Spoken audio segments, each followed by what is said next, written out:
Hello everybody and welcome to another video, and today we are in Train Sim World. Train Sim World 5 to be specific, the new one. However, we're on a Train Sim World 4 route. Now, this comes at an important time. We are at Barking Riverside, probably the newest station on the entire London Overground lines. Opened on the 18th of July 2022 and is located on the Goblin line, or the Gospel Oak to Barking line. Now the line is known as the Suffragette line. Anyway, let's jump into this Class 310. Our schedule today will be on the 12:33. As you can see, the time is 12:26, and we're going all stations to Gospel Oak. This line is 13 miles long, and we should take about 40 minutes to cover the entire route. Now, why am I doing a route that's older? Well, let's get the train set up first. All safety systems on, which it's hard to believe that they don't include this, or at least have an option in the options menu for an expert mode that includes all systems on. And as you can see, the TWS, AWS, Vigilance, DSD is currently in isolation. They're normally in normal mode, like everything else in here, which is a bit of a shame. I understand that, like, obviously this is a game that's now available on consoles, and so therefore people might not want it. However, they should still give you the option to choose. Anyway, let's jump in. Let's get started. And I love this cab. Honestly, this cab layout on the Class 310 is 310? Whoa, 310 is a train that my dad used to work on. This is the 710. Anyway, let's get this train set up. Master key in, reverser into what they call secure, and we'll cancel the AWS. Operational. Perfect. Anyway, I've noticed while being outside the pantograph is not up, so let's we'll AC select and we'll get the pantograph up, and the whine of the air conditioning system is now running. I'm gonna open the doors anyway. Now, I don't know, I'm sure somebody can correct me, but I don't know if London Overground nowadays runs as a driver-only service. I think they do, which kind of makes sense, especially considering this cab layout, which is very focused on driver, with obviously these two screens will be CCTV for the outside, so the driver can actually see what's going on outside. We have this amazing screen here, which, to be honest with you, on Train Sim World you can't really do anything with. And I've noticed as well, when you're on the Watford DC line, this does not display as third rail at 750 volts DC. And as you can see, we got AC mode, DC mode. What else is there to say? This is one of my favorite features of the Class 710. Now, the doors are still open. However, the doors have closed by themselves. But you can go up to the door and open it, and in about 50 seconds time it will close by itself unless somebody passes through, which is actually realistic. Anyway, the Class 710 is actually, I quite like the layout of the train. It's really nice. This is 710/2 variant, which is the dual mode, so it has overhead electricity and can pick up from third rail 750 volt DC. The stroke 2 version is a 4-car. There is also a 5-car version, which is, I believe, the stroke 3 version, and probably the most common one is the stroke 1 version, which is AC only, overhead line for the lines out of Liverpool Street, which are now known as the, let me have a look, I did write this down, Worthy lines, and also the Romford Upminster, which is known as the Liberty line. I don't really like the naming scheme. This video, now I'm making this because so it was just announced a few days before the recording of this video that there will be another London Overground route for Train Sim World. Hey, another London Overground route. I don't mind, I love it. And it was North London line. I was like, yes, North London line, amazing, because it's dual voltage, so you get to change the voltage on the train. Except you cannot, because it will only be running between Willesden Junction and Stratford. Oh, disappointed. I am massively disappointed in that, because the North London line is a really good line, and even on Train Sim Classic is brilliant.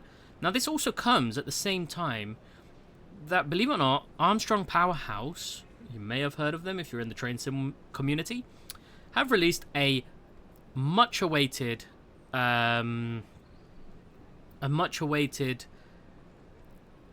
expansion, enhancement pack for the Class 378 Electrostar. Now, my money is most likely going to go on the Armstrong Powerhouse. Honestly, it's most likely going to go on the Armstrong Powerhouse enhancement pack for the Capital Star. Why? Because the North London line is actually a really good route on the Train Sim Classic. Oh, look at that. And we got a train pulling up on the other platform. So, yeah, it's such a shame. Train Sim World is disappointing everybody again. And honestly,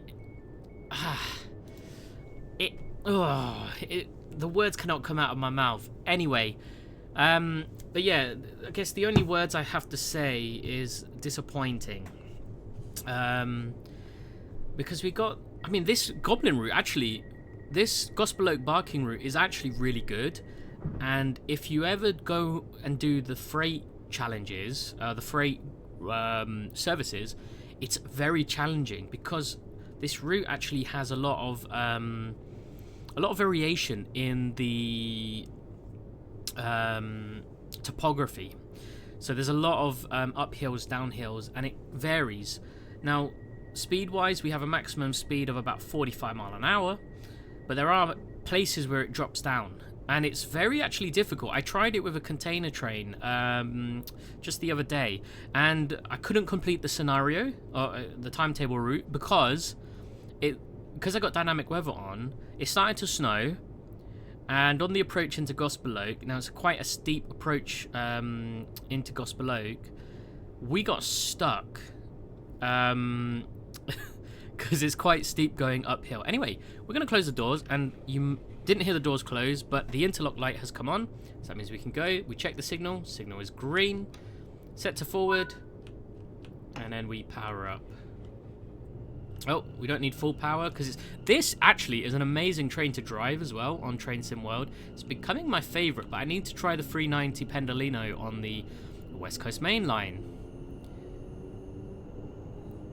So here we go, coming out of Barking Riverside, the newest train station on the Overground network.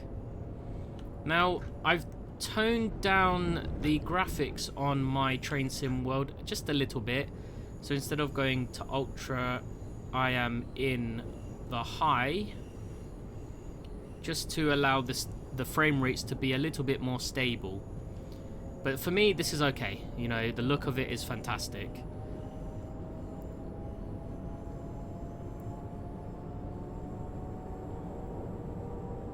Now, like I say, there is a lot of undulating, it's quite an undulating line going up and down. For this first part of the line, we're on a viaduct.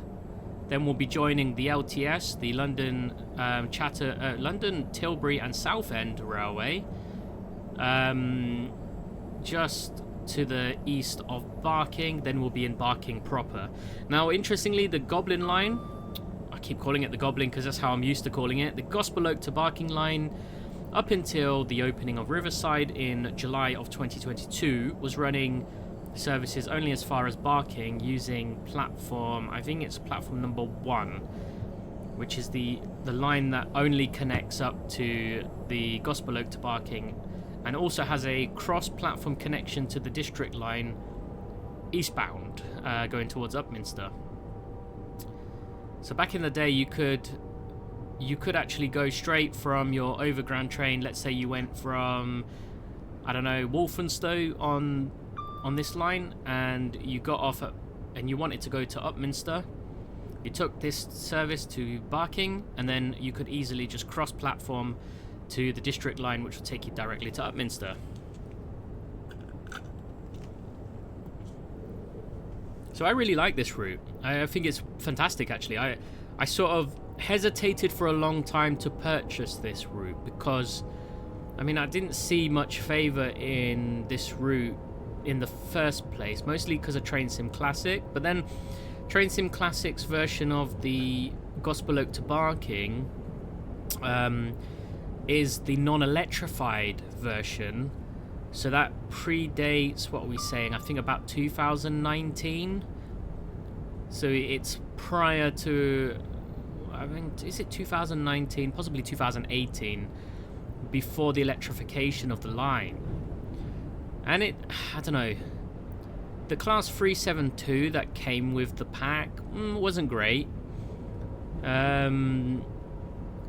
I guess with the Armstrong Powerhouse Enhancement Pack of the 150/1, you could enjoy it as a stroke 1, as in the pre-class 172 route, but under the Overground guise.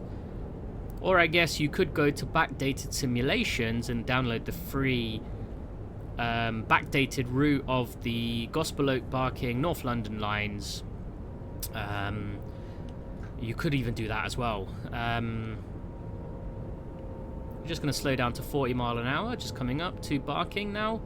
Now, Barking Station, I can never get the stop marker right on this, so wish me luck, and I might not talk so I can concentrate on getting the train slowed down. This train does have really good brakes. It's also very good accelerating as well. But yeah, so we're going to hold at 40. Now we're actually going to join the up line towards Fenchurch Street. And then the lines to Upminster are now joining us on the right-hand side. And then let's start our slowdown. We want to be hitting the end of the platform at about 25 mile an hour because the stop marker is actually very early on.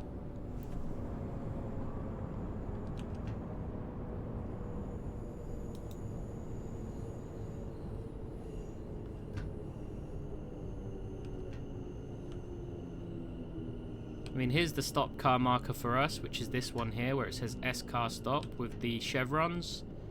We need to try to be within that marker. And I think we got it just about right. So let's unlock the doors. GSMR on this, for some reason, doesn't really work fully for me. I don't know why, but... Oh, there we go. Now it works. That's strange. So 2 Juliet 56998. There you go. It's giving me the code now. Anyway, so we're at Barking Station, which is weirdly a bit empty for considering its real life. I don't know what you call it. The real life setup that it is here. It's quite a busy station most of the time. Anyway, so we're going to close our doors now. Did I put into neutral? No, I'm still in forward. Okay, interlock light is on. Green signal. We're good to go. I love the sound of the brakes releasing on this, and it's very actually... I mean, I can make comparisons with this Class 310. I keep calling it a 310. It's not a 310. Believe me, it's not a 310, even though 310s did used to run on this line for a bit.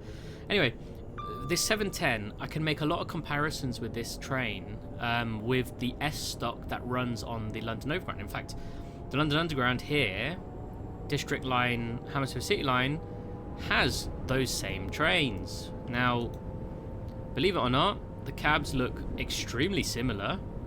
I mean, they use pretty much the same power handle and reverser switch. And, I mean, to be fair, they are built by the same company, Bombardier. Oh, there's a P-Way hut on the top of this. Don't know if it's there in real life, but anyway, that's where it is. But yeah, so as I was saying, the S stock share, and actually this 710 shares a lot with the S stock in terms of its layout and, you know, commonality with like the power control handle as well. Just got to be careful because, as I say, this route undulates quite a lot. And we've got quite a steep downhill here, and it's picking up our speed. And we've got a 45 mile an hour speed restriction.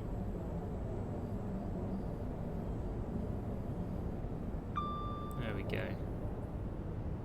So we're now on a level playing field. I'm just going to let it coast now up to Woodgrange Park.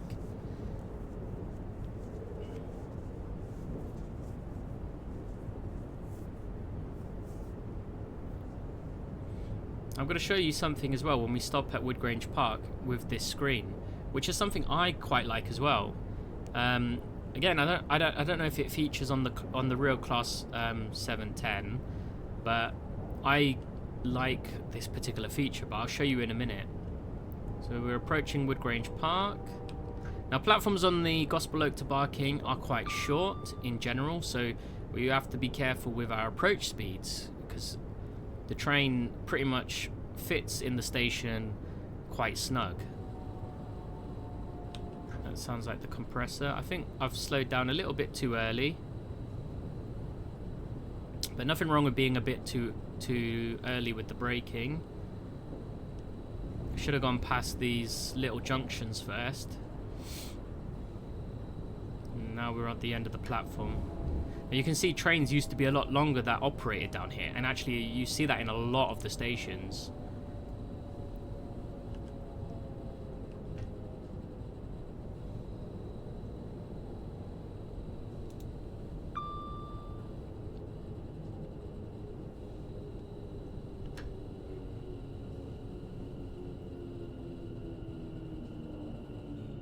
Now we've got our S-car mark there again. And we'll just stop bang on. Into neutral, release the doors. So like I say, there's a feature on here that I really like, and it's this. There's a stop timer on here, counting in seconds. That's why I know that it's exactly 50 seconds until the doors close on the sensor mode. So we've been stopped here now 20 seconds. We've only got a few more seconds, so you won't get to see that feature again, like we saw in Barking Riverside. In real life, as you're the driver, you'll be checking these monitors. Let's close the doors. Set to forward. Interlock light is on. We have a proceed aspect. Let's proceed. Got 30 mile an hour now, just after the junction here. And we'll be climbing uphill for quite a bit as well. I say uphill. We'll be climbing up because we're going to be on bricked viaduct. This is why I find this route very interesting, actually. Because you go from being like through that bit, it's just a normal line, doesn't seem anything interesting. Then you go up onto a bricked viaduct. Then on the second part towards Gospel Oak, we're in a cutting or an embankment. I'm going up to 45. I'm just holding the speed in here. The line to our right hand side is the connection to the Great Eastern Main Line, which is where the Elizabeth line is now, and the Great Anglia services, and of course the freight services going towards Felixstowe. You get a lot of freight that actually go through Barking and then onto that connection, and then going up onto the North London line, or even going up the Anglia line as well towards Cambridge. So there's a lot of changes in speed here, and we're going still uphill, just leveling off a little bit, but now we're on the bricked arches. This is why I say I quite like this route. I'm going to show you some features as well that give it that telltale sign that they had to make some adjustments during the electrification process of this line. And you can see by the design of the catenary as well, like that this is the newest design of OLE equipment, or overhead line equipment. Now, I've always wondered, and I don't know if there's any overhead line specialist that could tell me, but how do they tension these cables? Because I know how they used to do it on the older ones. Let me just get the train stopped. There you go, bang on, the S-car mark. Doors opening. Yeah, so I always wanted to know how they tension the cables here, because I don't know if I'll actually be able to show you. In fact, I might be able to if I go to the external view, because it looks like... Oh no, I just missed. Yeah. So I don't know how they tension the cables, because on the old school ones, you would have the cable come down onto, like, let's say here, the stanchion, and there'll be a set of weights here that tension the cables. And over time, of course, it drops as the cable sags. So it actually gives you an indication, especially as P-way men, like, that you need to get that done. Oh, there's a defibrillator on the floor there. 20 seconds. No, let's not do that today. We won't do the collectibles today. I find it interesting. There you go, look. 45 seconds. Thereabouts. It closed the doors. We'll lock the doors now. We got 3 more seconds. You can hear the brakes releasing. Set to forward. Proceed aspect again. So we'll speed away now. It's a very fast accelerating train to the point that you can get the train's traction wheels to spin when you just power it up all the way. However, it's got a very sophisticated wheel slide protection, or WSP, which doesn't allow the train to lose too much momentum, which is really good, because on older school trains you'll feel it, and you'll, as a driver, you'll see it very obviously in the speedo here. I haven't driven this train in some adverse weather, but you know, so I'm not too sure. This is what I mean by I don't know how they tension the cables, because the older ones, they're pretty much, as I said, they're self-tensioning, because they've got the weights at the end on the stanchions, and they push the cable down to keep the cable taut. But these new ones, I have no idea how the system works. And although I have a little bit of P-way experience, or permanent way experience, I never come across these new overhead wires. So I'm not too sure how the cable is actually tensioned.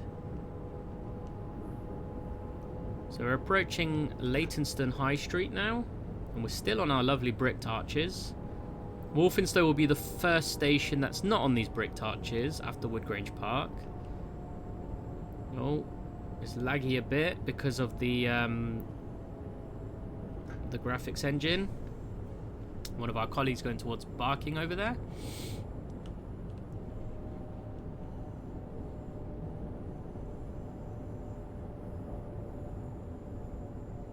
And down to 40 again.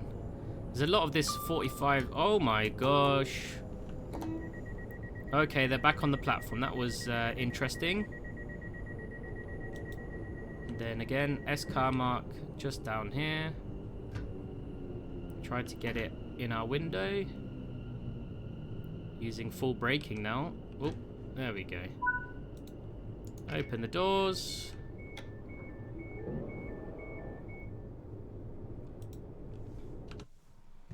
Go to the exterior view. Oh, we missed that other train to have a look at. But look at this. It's actually a very nice looking train as well. Bombardier has done a brilliant job on this model, you know.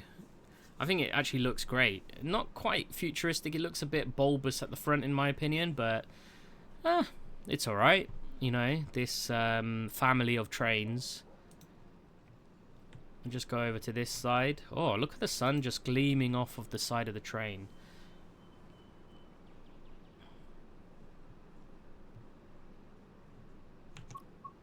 So let's lock the doors. Let's get rid of all of the... Okay.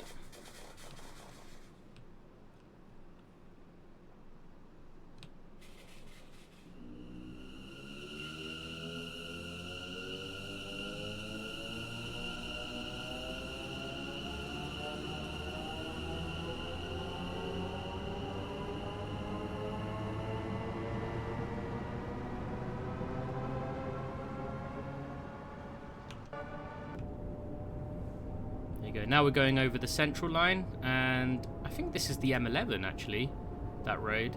Can't see it from the cab here because it's very limited view from the sides. Oh, sugar. I just pressed the E button. Why did I do that? Let's coast the train. We're going downhill, and there's a lovely freight service here. This is one of the things I like about where the lines that the Overground run on. Well, at least the North London line and here on the Goblin. You've got a lot of freight services coming up and down, you know, all day, fitting around the timetable, which since the Overground's foundation in, what is it, 2007, it's become a lot more difficult, because the Overground has really revived these lines. I mean, I remember these lines when I was very, very young, and you didn't get big ridership, and a lot of the stations looked really horrible. But now there's a uniformity. In fact, if you know the London Underground, you would think, oh, this is London Underground, but Overground is different. It's got a different color, but it's got the same brand identity. Now we're going a bit too fast. We've overshot, but we're still in the platform. And I can hear the compressor going now as well. So yeah, like I say, the brand identity is the same as London Underground brand identity, with the what they call the roundel here. However, instead of the red color, it's an orange color. I like these maps as well. You know, like you can see this map. We're going from here, Leighton Midland Road, down to Gospel Oak, and there's the North London line map. From Stratford to Richmond, although it should technically have the West London line from Willesden Junction to Clapham Junction. Anyway, let's close the doors again.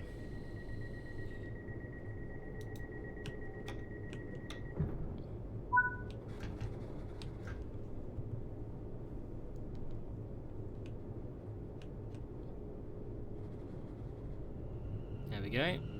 It's a bit slow to release the brakes sometimes. So next station is Walthamstow Queens Road. Now this is where I'm going to show you something, and you'll see it in a lot on this second part of the line, where you can tell that modifications to the railway infrastructure have had to be made to accommodate this overhead line equipment that's been fitted.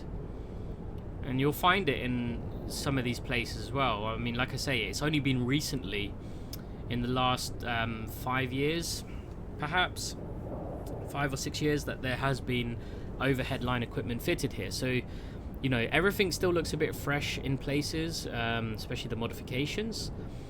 But yeah, so when we come off the bricked arches, which will be just after this little bit here,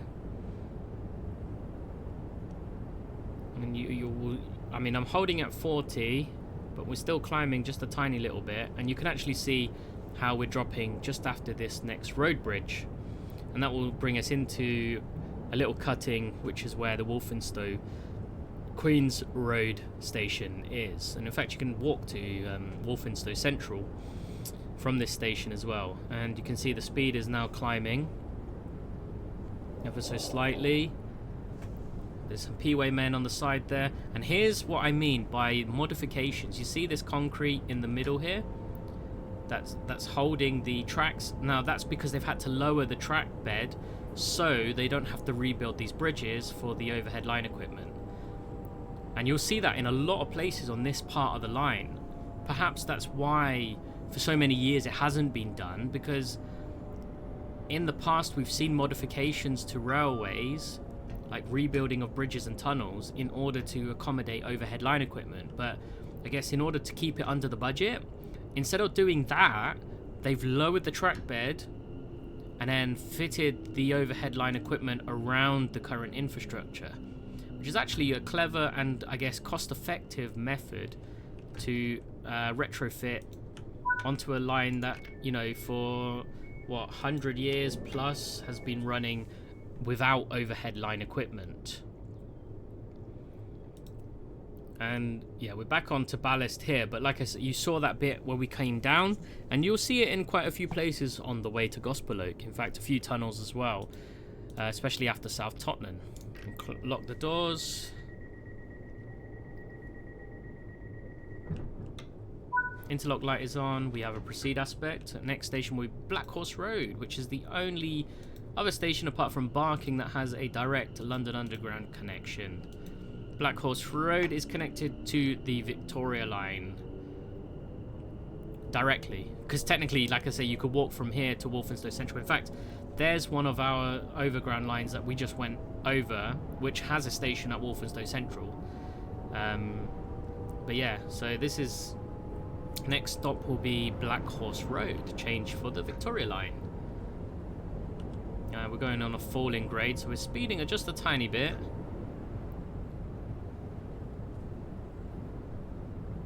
But this is what I mean. There's no, you can see here where the tensioners are. There's no weights holding them down. So I really want to know, how do they keep the overhead lines properly tensioned? Here's another bit where they put concrete. I don't actually know what they call this, but it's concrete like bedding instead of traditional ballast and sleepers. But it's a great upgrade to the line, honestly. The Gospel Oak barking on here is fantastic. And it's a great line to drive if you like frequent stops, you know, and commuter style. I say commuter style because it's not really a commuter line. We don't go into the central part of London. In fact, we're quite far from the central London area. So, like I say, this is one of only 2 stations that is directly connected to the London Underground as well. Oh, stopped a bit short, but that's okay. Let's open the doors. We'll go to the exterior view. Oh, that's a fantastic view, isn't it? 2 overground lines side by side. We'll take a screen grab of that. Let's get the display back on. Our colleague sounds like he's going. I wonder if the Black Horse is actually on the building here at Black Horse Road. See how much detail they've actually... Oh, no, that's just a spawning point. Ah! I don't think they've done it. No, they haven't even done the outside. Ah, that's a shame. There's a lovely mural, a Black Horse mural at the main station building. And it's not there. Because they haven't really built the main station, but that's a shame.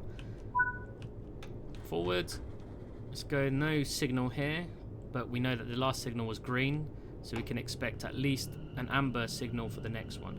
Now the next bit I actually like. Again, I love the variation in what we have. We started off on a brand new concrete viaduct over a brand new housing area at the Barking Riverside, down to a more traditional line. Then we went over the top. Then we went over the top of houses using bricked arches.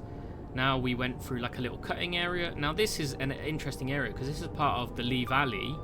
There's a lot of water around here, and it, you know, when I've been on this line, especially as a child, I thought I was in the countryside at this point because it pretty much feels that way when you look out the sides.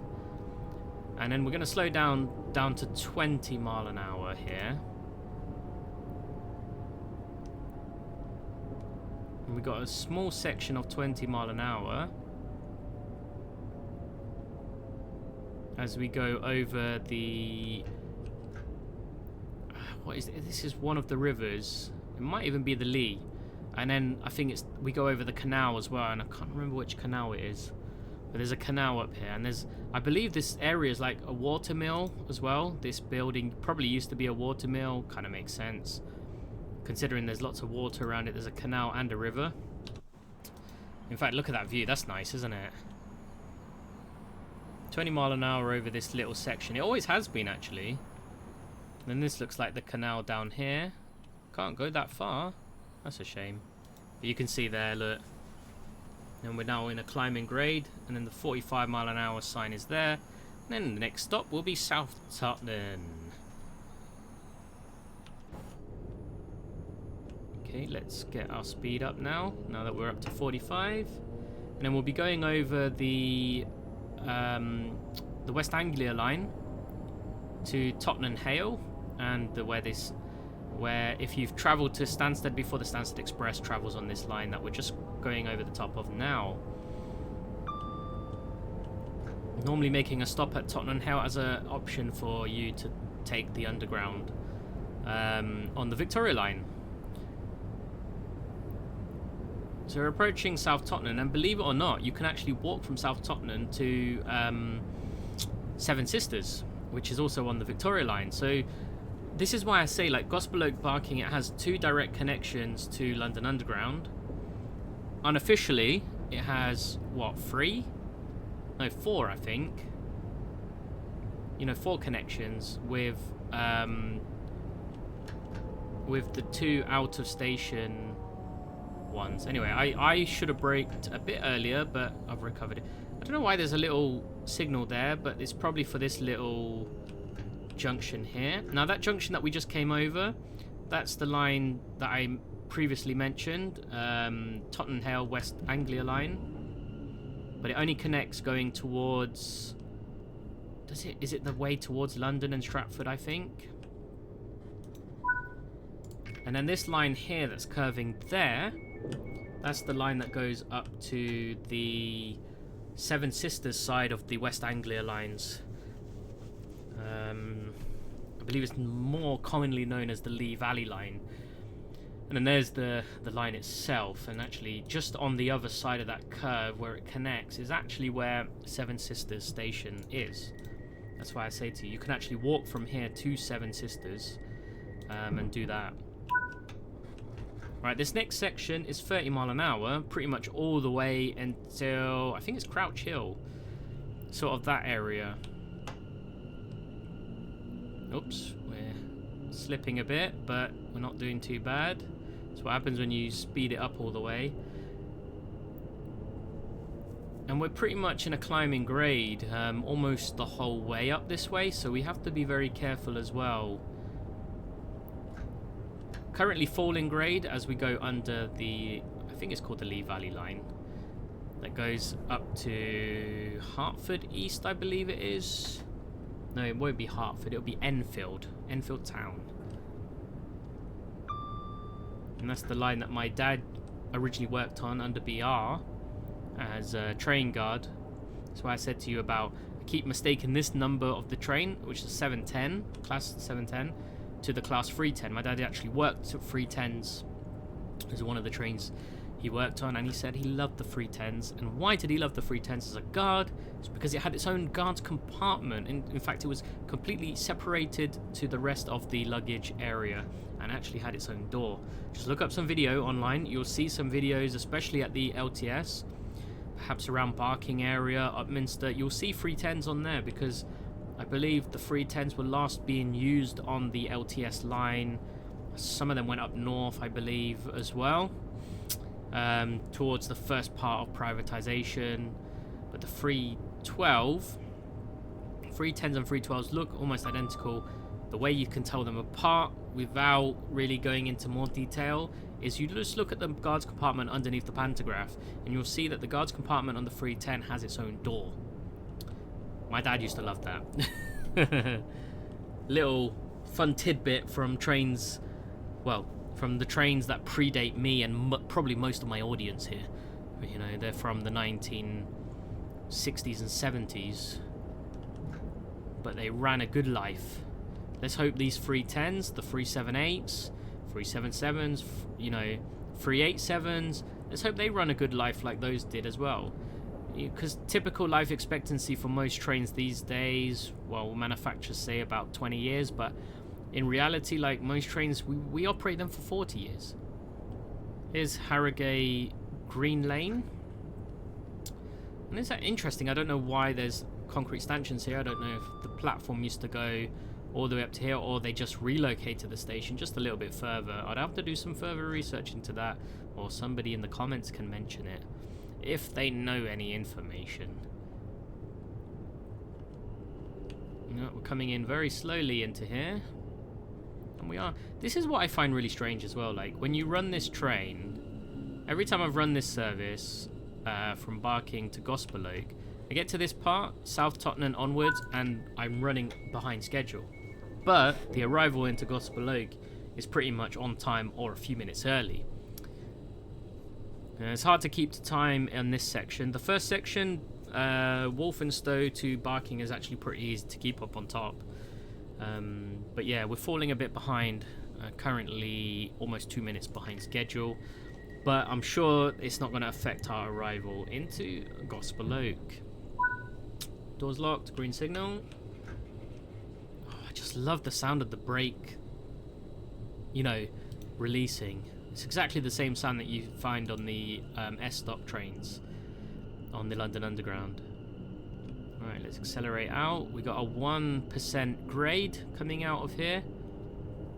And now we're going to approach another section or another type of line, which is a cutting area. And this is why I say I kind of like this line for that variation in how the railway is built, especially considering it's only 13 miles. It's not a very long route at all, and most stations are only about a mile apart from each other. Where are we now? Yeah, this is the bridge of the East Coast Main Line. Now, I remember when this line was being upgraded to overhead line equipment. I used to come over the top here, have a look, have a quick peek, because if you're on the LNER, you'll be doing 90 mile an hour, and even actually on some of the Thameslink and Great Northern services, you'll be doing about 90 mile an hour going over that bridge. Or 85, 90 mile an hour. And this is the connection that goes up to, it comes out at Haringey. You'll see it on the northbound platform, and it connects here with the Gospel Oak Barking line, but only goes towards the Barking section.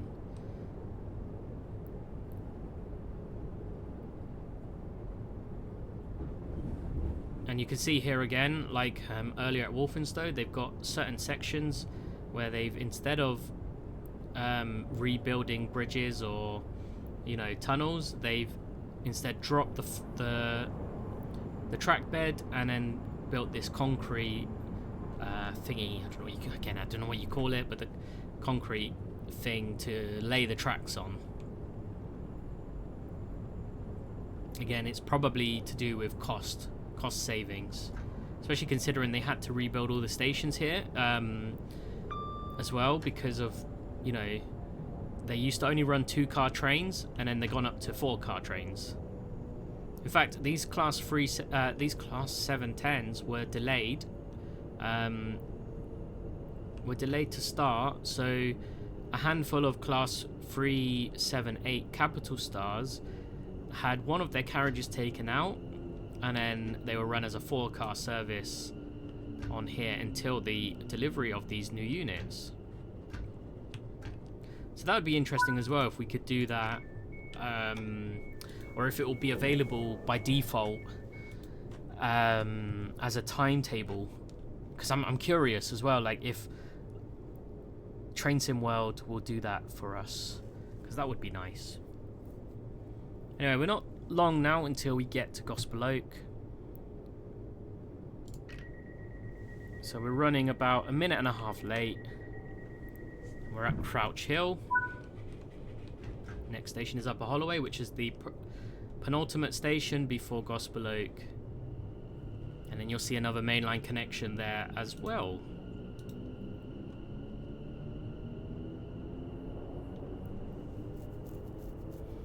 So as we come close to the end of this video, like I say, it's a shame that the guys at Dovetail are doing another, unfortunately, what I would call a cash grab scheme again with the North London line, because they're going to entice a lot of people into the North London line, because it's a fantastic route, it's honestly, but it's just a shame it's only from Willesden Junction to Stratford. It doesn't even go all the way up to Richmond, all the way to Clapham Junction. Same thing why people got disappointed with the launch of this particular version of Train Sim World, which is 5, when the British route that they released was the West Coast Main Line. Fantastic West Coast Main Line, we love it. London to Milton Keynes, ? And you're like, oh god, Milton Keynes. Ugh. It frustrates me, because you can't really utilize the class 390 Pendolino. Now, a new route has just come out, West Coast Main Line as well, based in the 1980s, but it's the Preston to Carlisle over Shap Summit through the Lake District, or edging on the Lake District. Now, I've got a feeling a lot of people are going to be running the 390 Pendolinos up there, because you can really utilize it there, and the tilt system would be amazing going through that area. In fact, in real life, it kind of is. Like, it's one of the main features I would say about the West Coast Main Line. That's, you know, the tilting through that area at Shap, and then even the second section from Carlisle up to Glasgow via Beatock on the Beatock Summit. Again, some beautiful scenery and some beautiful tilting from that train to maintain the speed. Anyway, we're at the penultimate station now, Upper Holloway. One more station and we'll be at Gospel Oak. And I hope you take in what I said. And, you know, it's such a shame. They've done well. You know, the guys, I can't remember the developers who do the Scottish routes, but they've done well, honestly. Like, the routes that they've released. I haven't got the 5 Circle and Leven. I want to with the Class 170, but I haven't gotten the opportunity to get there yet, you know. But I'm sure one day I will, because I love Scottish routes anyway. The Edinburgh, I honestly didn't give it much thought. The Edinburgh to Glasgow Queen Street via Falkirk High for a while, because I thought, it's not this again, you know. But I actually quite enjoy it with the Class 385. It's a great route. And now I guess with the 170s, 158s that are available, you can layer them into the route as well. Now we've got a cautionary aspect, and we've also got a 40 mile an hour coming up. We'll just slow the train down. But yeah, that's my thoughts and feelings about the London Overground in regards to Train Sim World. It probably won't be a disappointment, I don't think, but it's just a shame that you can't go end to end on the route, you know. Not many services start and terminate at Willesden Junction now, and I'm also wondering, are they going to layer in potentially services that could use the DC platform, especially the Bay platform underneath the main station? There we go, we got, okay, it's not red anymore, it's gone yellow, as one of our colleagues has just come out of the Gospel Oak platform there. And then we need to slow down to 20. There's quite a tight curve coming up here just after the signal, and that will bring us quite nicely into the platform. And we got on the theatre display B for Bay, as we'll be going into the Bay platform. Gospel Oak is actually a very interesting place.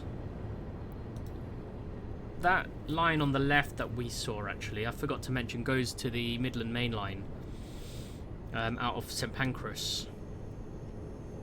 Anyway, this is a really good station if you want to go to Hampstead Heath, if you've got a way to get here, because on the edge of the, just a few minutes walk from the station, is the start of the Hampstead Heath Park.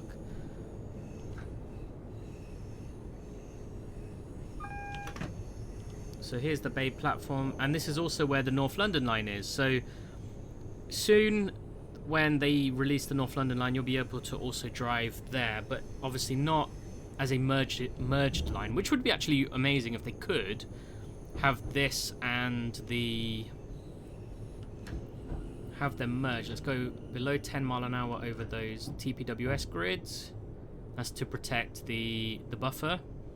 And as you can see with the timing, we should be stopped here at 15 past, but now it's 11 past, even though since South Tottenham we've been running behind schedule.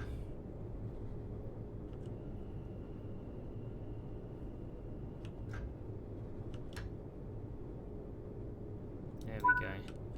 Into neutral, release the doors, DRA on, set this to power 3, and then we'll turn off and release the master key. Oh, we'll just check the lights as well. We'll turn the lights to off position, tail lights to auto, and we'll open the door. There we go. Thank you for joining me and listening to my thoughts and feelings about London Overground, the Goblin Line, Train Sim World, Dovetail games. So yeah, thank you for joining me on that one. We've completed the route on time. Like I say, just a few stations behind schedule. Let's just continue, return to free roam. And I'm going to go grab myself a coffee from this lovely coffee shop with some people sitting here, one guy on his laptop. Coffees, workmen. Can I have a latte, please? Thank you, sir. And there you go. Thank you for joining me again. This has been a Train Sim World 5 video, and I'll finish you off by watching this freight train coming up behind us. It looks like a DB cargo. No, it's not. It's a bit darker than that. It's an EWS livery DB cargo Class 66 with some kind of aggregate. Yeah, aggregates probably. Anyway, thank you for watching, and I'll see you guys on the next one and another simulator. Bye bye.